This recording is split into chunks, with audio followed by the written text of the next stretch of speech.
Hey everyone, welcome to Pencil versus Pixel.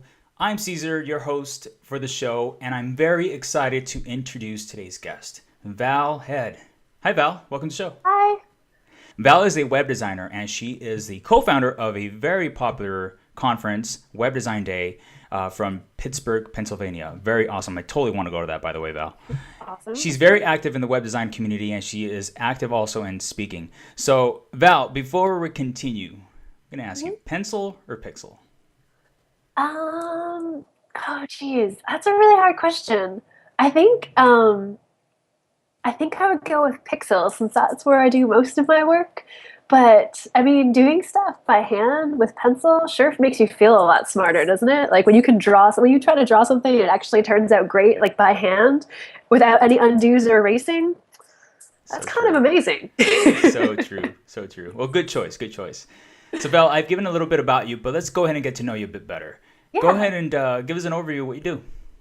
Well, I am a freelance or independent designer, whichever you prefer to call it. Some people hate the word freelance. I'm kind of okay with it.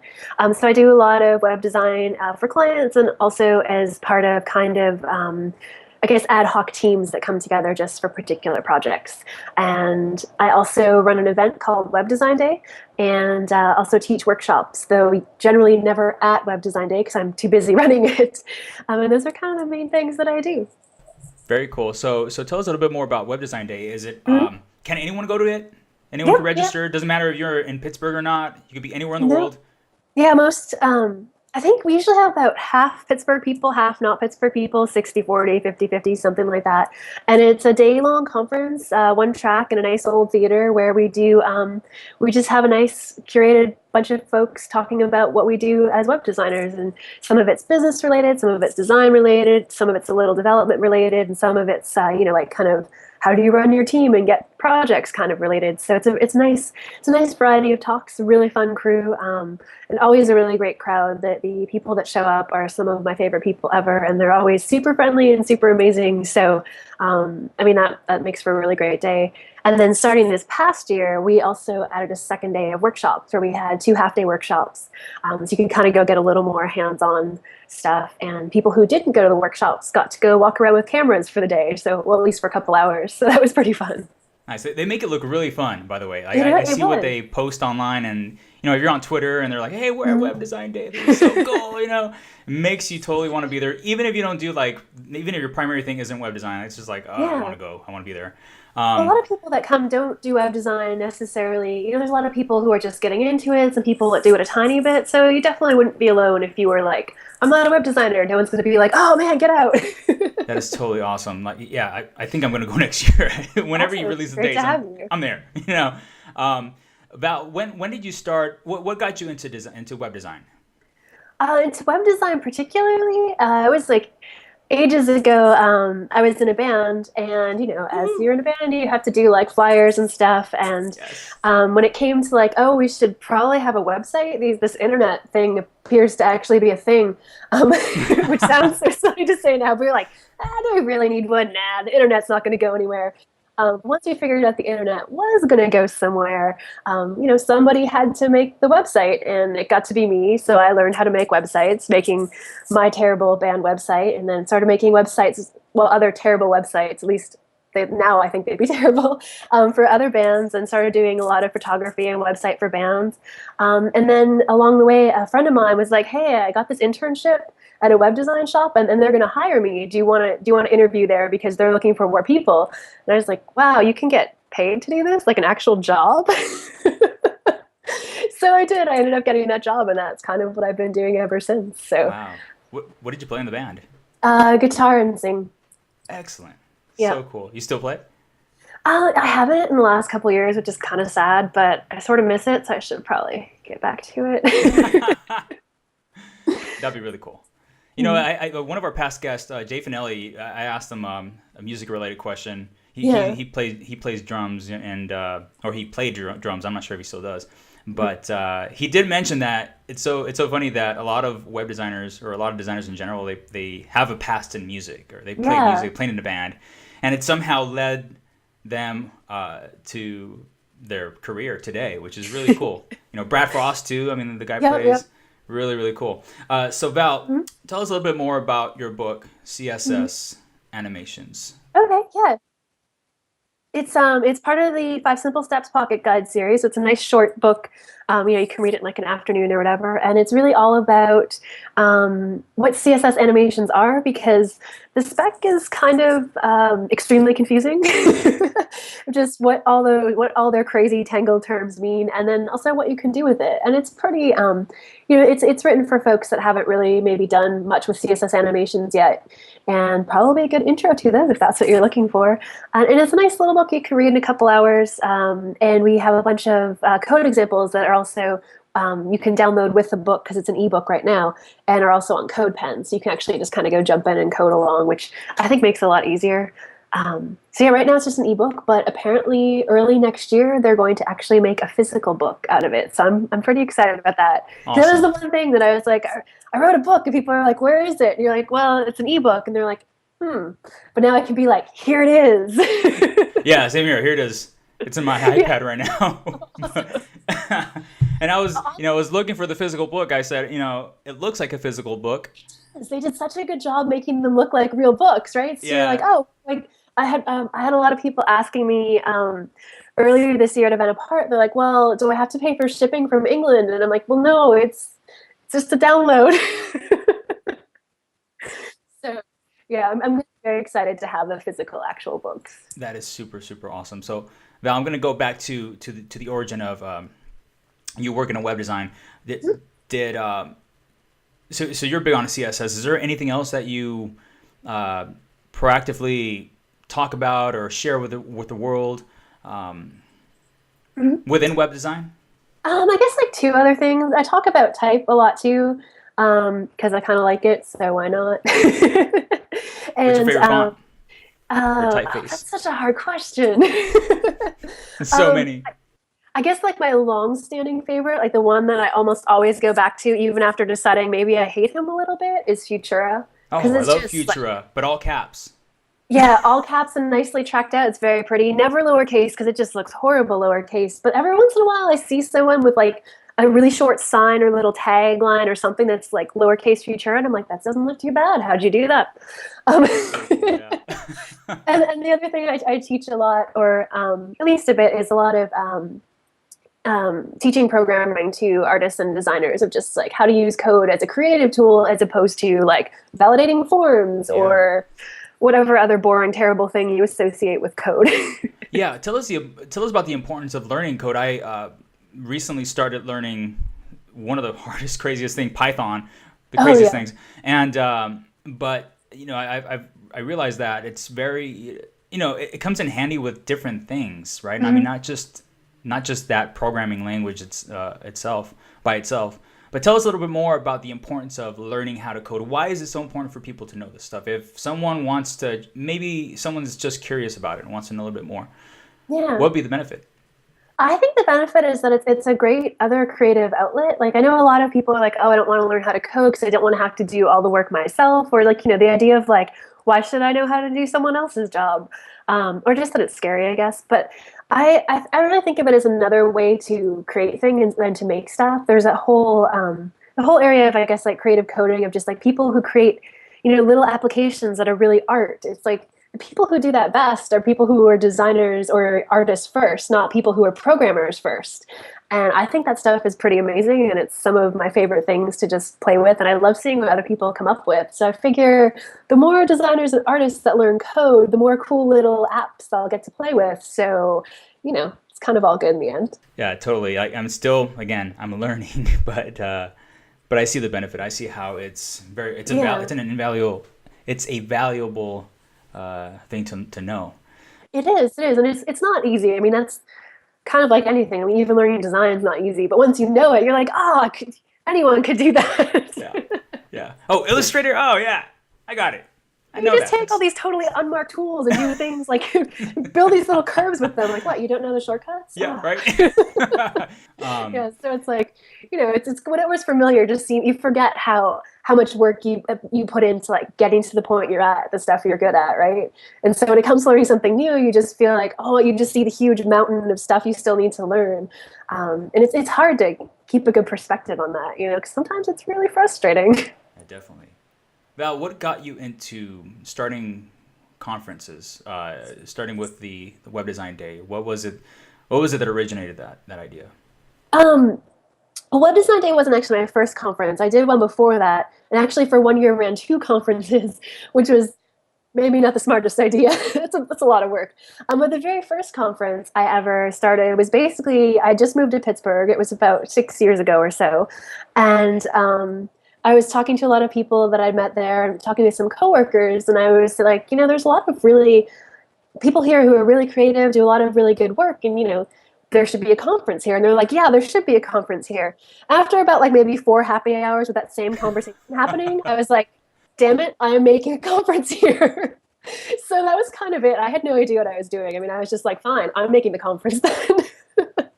And it worked out pretty well. Learned a lot the first time. And then we ran it for a second year and then also started Web Design Day that year. And Web Design Day came a lot out of the Refresh Pittsburgh meetup. That was like a monthly meetup that my husband Jason was running with another guy named Pat. And we thought, why don't we do a conference for the Refresh crowd? And that's kind of how that started. And, 5 conferences later, it's now, we had to get a whole new venue to fit everyone. And we can fit 300 people now, and it still sells out every year. So Are you gonna bump up the capacity next year? I don't think so. Our venue is pretty nice. It's like a theater that used to be. It was like a hall attached to one of the Carnegie libraries, one of the more like old ones, and now it's just like a theater. They do a lot of they're really into the community and showing off what's in Pittsburgh, which is also something we like to do. So I feel like I like them a lot. They're not the most perfect venue ever, but I really like that they want to have us there and they're interested in having web designers there. So I kind of want to stick with them, which means 300 is pretty much it. We could maybe fit in like 320, but we have to find another new venue to get more than that. And I don't know if I want to do that right now. Venues are tough. Yeah, how far in advance do you have to plan for a conference? Is it more than 2 years? More than a year? You can usually get away with about a year. I mean, most venues you need to book, at least the ones I've talked with, you have to book about a year in advance. They probably wouldn't mind if you tried to book more than a year in advance, but I find that really hard to deal with. Oh, Like if someone's asking what I'm doing like 18 months from now, I'm like, you want me to commit to? I don't even know. So I prefer to book it like a year in advance. But yeah, usually book the venue, get that all settled, put that deposit down, and then just kind of hang out for maybe like just work on it casually for about 2 or 3 months, and then kind of 8 to 10 months right before it actually happens is when you really have to do work. oh man. Yeah, and then like the last like month right before the last 2 weeks are super crazy, but it's kind of an ongoing thing. There's a lot of little details to line up. Especially getting all the speakers and food, right? Yeah, all that stuff. There's so many. It's like all these little things have to converge into one place on one day, and sometimes that's an interesting endeavor. But it's going really well, and I'm very happy for you guys and how it's going great. I mean, we hear about it over Yeah, here on our side, in the West Coast, that's and great to hear. we wish we Yeah. had something like that, You So must have something out there. LA is a big place, right? it is, but I mean, nothing like Web Design Day. I'll tell you that. So, Val, tell us about a time when something went wrong. What was it that happened, and how did you get yourself back up? Went wrong with like anything at all? Just anything at all in your career, maybe with conferences. Okay. Yeah. No, with conferences, yeah, definitely. I was recently, let me see, what's a good one for that?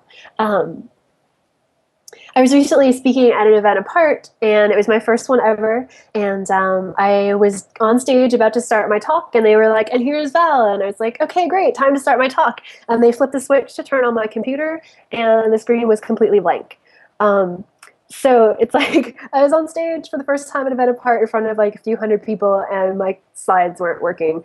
So I had to like basically just kind of make stuff up for about 5 minutes until someone finally got it working. Um, and it was really funny because a lot of people were tweeting like, "Oh man, what she's doing up there is like super professional." But really inside, I was like, "Oh no!" I was like kind of freaking out, and just like the only thing I could think to do was to keep talking. Um, I mean, not just about anything. I was kind of just started my talk and hoped eventually it would work out, which thankfully it did. Um, but that was pretty scary. It's really scary to be on stage and like the person everyone is kind of watching when something goes wrong, because it's not like you can just like pretend it's not happening or like walk away. So that was probably the most scary on stage experience for speaking I've had. But luckily, it went okay, and apparently, outside of my head, it looked like it was, it went smoothly.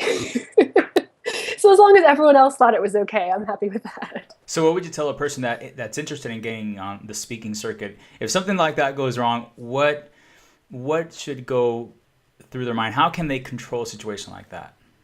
I don't know if you can. I mean, it kind of comes up as a surprise, but Oh I yeah. think kind of what I took from that is like from now on, I'm going to make sure I always at least think of one story that maybe, whether it was part of the talk or not, just something that I'm like, okay, if everything blows up and like, everything just goes blank. What's a story I could tell that might like buy me 5 minutes or 3 minutes?